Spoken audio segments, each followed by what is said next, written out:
राधे राधे। जय श्री कृष्ण। आप सभी दर्शकों का आपके अपने चैनल धार्मिक कथा और कहानियों में मैं आप सबका बहुत बहुत स्वागत करती हूँ। आज के इस वीडियो में आप जानेंगे कि चैत्र नवरात्र कब से प्रारंभ हो रहे हैं। चैत्र नवरात्रि के पहले दिन घट स्थापना होती है, यानी कि कलश स्थापना। तो कलश स्थापना का शुभ मुहूर्त क्या है, साथ ही इस दिन कई शुभ संयोग बन रहे हैं। तो वो क्या शुभ संयोग बन रहे हैं उनके बारे में भी हम बात करेंगे। और आप जानेंगे कि नवरात्रि के इन 9 दिनों में देवी के किस रूप की पूजा आपको किस दिन करनी है, यानी कि चैत्र नवरात्रि से जुड़ी संपूर्ण जानकारी आज हम आपको देने जा रहे हैं। तो वीडियो को पूरा जरूर देखिएगा। साथ ही आपसे अनुरोध है कि अगर आपने अभी तक हमारे चैनल को सब्सक्राइब नहीं कर रखा है तो ऐसे ही वीडियोस देखने के लिए हमें जरूर सब्सक्राइब करें। अगर आपको वीडियो अच्छी लगे तो लाइक और शेयर करना मत भूलिए। चलिए बात करते हैं चैत्र नवरात्रि की। माता शक्ति की उपासना के लिए नवरात्रि के पर्व को बहुत ही शुभ और फलदायी माना जाता है। देवी पूजन का यह पावन पर्व साल में 4 बार आता है, जिसमें पहली नवरात्रि चैत्र मास के शुक्ल पक्ष में पड़ती है, दूसरी नवरात्रि आषाढ़ मास के शुक्ल पक्ष में, तीसरी अश्विन माह में और अंतिम नवरात्रि माघ के महीने में पड़ती है। हम आपको बता दें कि चैत्र मास की नवरात्रि और अश्विन मास की नवरात्रि हम बड़े ही धूमधाम से मनाते हैं, लेकिन वहीं 2 नवरात्रि आती हैं जिनको हम गुप्त नवरात्रि बोलते हैं। वो आषाढ़ मास में और माघ मास के महीने में पड़ती है, जिन्हें गुप्त रूप से इन नवरात्रियों को मनाया जाता है। ये सभी नवरात्र प्रतिपदा तिथि से शुरू होकर नौमी तिथि तक चलती हैं। इन चारों नवरात्रों को 4 ऋतुओं के आगमन के रूप में भी देखा जाता है, जहां चैत्र नवरात्र के साथ ग्रीष्म ऋतु की शुरुआत होती है, वहीं आषाढ़ नवरात्र के साथ वर्षा ऋतु, अश्विन नवरात्र के साथ शरद ऋतु और माघ नवरात्र के साथ बसंत ऋतु की शुरुआत मानी जाती है। नवरात्रि पर्व माँ आदि शक्ति भगवती को समर्पित है। हर नवरात्र के यह 9 दिनों और रातों में माता के भक्तों के लिए बहुत महत्वपूर्ण होते हैं। इन 9 रात्रियों का संबंध सिद्धि से भी होता है, इसलिए माता की आराधना की यह 9 रातें आपके कई कार्यों को सरलता से सिद्ध कर सकती हैं। माँ भगवती समस्त सृष्टि की अधिष्ठात्री देवी हैं और मान्यता है कि नवरात्रि के समय मां पृथ्वी पर अपने भक्तों के बीच उपस्थित होती हैं। ऐसा योग साल में आने वाली 4 नवरात्रियों के पर्व पर ही संभव होता है। तो इस पर्व के दौरान स्वयं त्रिदेव अर्थात ब्रह्मा विष्णु महेश भी माता की आराधना करके उनकी कृपा प्राप्त करते हैं। इसलिए नवरात्रि में पूजन को बहुत महत्वपूर्ण माना जाता है। आइए अब हम बात करते हैं कि साल 2025 में चैत्र नवरात्रि की घट स्थापना कब की जाएगी और चैत्र नवरात्र कब से प्रारंभ हो रहे हैं।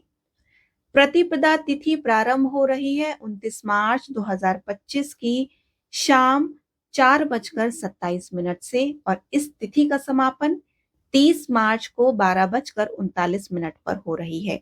ऐसे में जो चैत्र नवरात्र है उनका प्रारंभ 30 मार्च दिन रविवार से शुरू हो रहा है।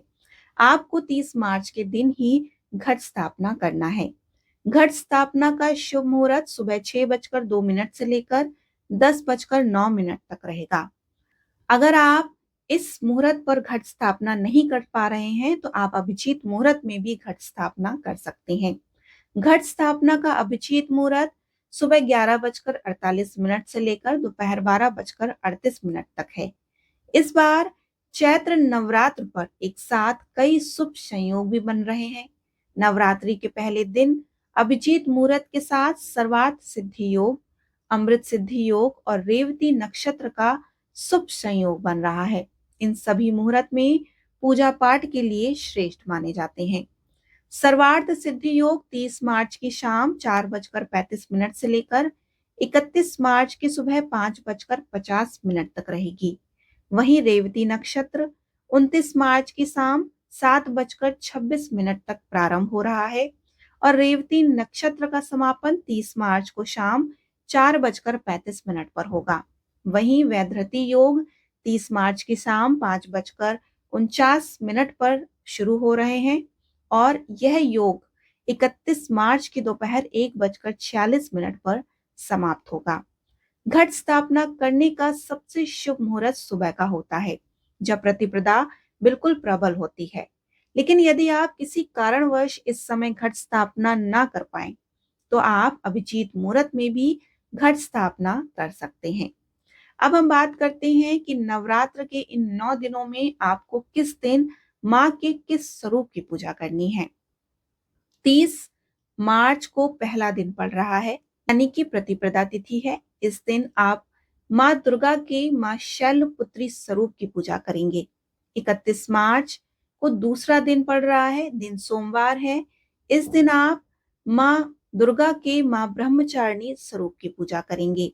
1 अप्रैल को तीसरा नवरात्र है और इस दिन मंगलवार भी पड़ रहा है। इस दिन आप माँ चंद्रघंटा की पूजा करेंगे। 2 अप्रैल को चौथा नवरात्र पड़ रहा है, दिन बुधवार है। इस दिन आप माँ दुर्गा के माँ कुष्मांडा स्वरूप की पूजा करेंगे। 3 अप्रैल को पांचवा दिन है। 5वीं तिथि पर आप माँ स्कंद माता की पूजा करेंगे। 4 अप्रैल को छठा दिन है नवरात्र का और इस छठी तिथि पर आप माँ कात्यायनी की पूजा करेंगे। 5 अप्रैल को सातवां नवरात्र है। सप्तमी तिथि पर आप माँ कालरात्रि की पूजा करेंगे। 6 अप्रैल को 8वां दिन है नवरात्रि का, यानी कि अष्टमी तिथि है। अष्टमी तिथि पर आप माँ गौरी की पूजा करेंगे। 7 अप्रैल को नौमी तिथि है। इस नौमी तिथि पर आप सिद्धिदात्री माँ की पूजा करेंगे, नवरात्रि का पारण करेंगे। इस दिन सोमवार पड़ रहा है। 8 अप्रैल को नवरात्रि की 10वीं है, यानी कि दशमी तिथि। इस दिन आप दुर्गा प्रतिमा का विसर्जन करेंगे। पुराणों में उल्लेख कथा के अनुसार माँ दुर्गा ने इन्हीं 9 दिनों में महाराक्षस महिषासुर से युद्ध किया था, जो माता के रूप पर मोहित होकर उनसे विवाह करना चाहता था। उस समय माँ आदिशक्ति ने यह शर्त रखी थी कि महिषासुर और माता के बीच एक युद्ध होगा। इस युद्ध में अगर वह विजयी होता है तो वह उससे विवाह करेंगी।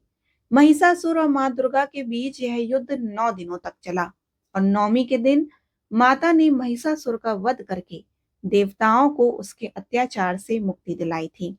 इसलिए यह नवरात्र बुरी शक्तियों की पराजय का भी पर्व माना जाता है और माता के साधक भी इस समय अपने सभी तामसिक प्रवृत्तियों को छोड़कर सिर्फ माता की भक्ति में लीन रहते हैं। बोलिए माँ भगवती दुर्गा की जय। आपको आज का ये वीडियो कैसा लगा हमें जरूर बताएं। अगर आपको ये वीडियोस अच्छी लगी हो तो लाइक और शेयर करना मत भूलिए। राधे राधे।